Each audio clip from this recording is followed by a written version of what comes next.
জিহিজকেল জিহিজকেল যখন ইসরায়েলীয়রা ব্যাবিলনে বন্দী, তখনই জিহিজকেল ভাওবাদীর আবির্ভাব।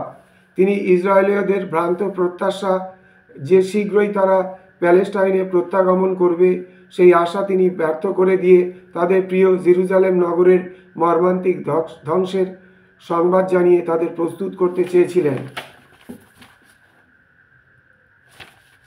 অন্যান্য ভাওবাদীদের চাইতে তার বার্তা বেশি আত্মিক ছিল, কারণ তিনি ঈশ্বরের ব্যক্তিত্বের উপর বিশেষ জোর দেন। তিনি সেই সময় অন্ধকার যুগে ঈশ্বরের বার্তা প্রচার করেছিলেন। যেহেতু লোকেরা তার কথায় কর্ণপাত করে নাই, তাই তিনি নতুন পন্থা অবলম্বন করেন। তিনি দৃষ্টান্তের মাধ্যমে না দেখিয়ে চাক্ষুষ নাটকীয়ভাবে ঘটনা উপস্থাপন করেন। 24 অধ্যায় 24 পদ। জিহিজকেল হলেন একজন মহান ভাওবাদী। তিনি মহান ঈশ্বরের গৌরব প্রকাশ করেছিলেন। এই বইটিতে জেরুজালেমের বিনাশের কথা লেখা আছে। দখলের পূর্বের অবস্থা 1 থেকে 24 অধ্যায়।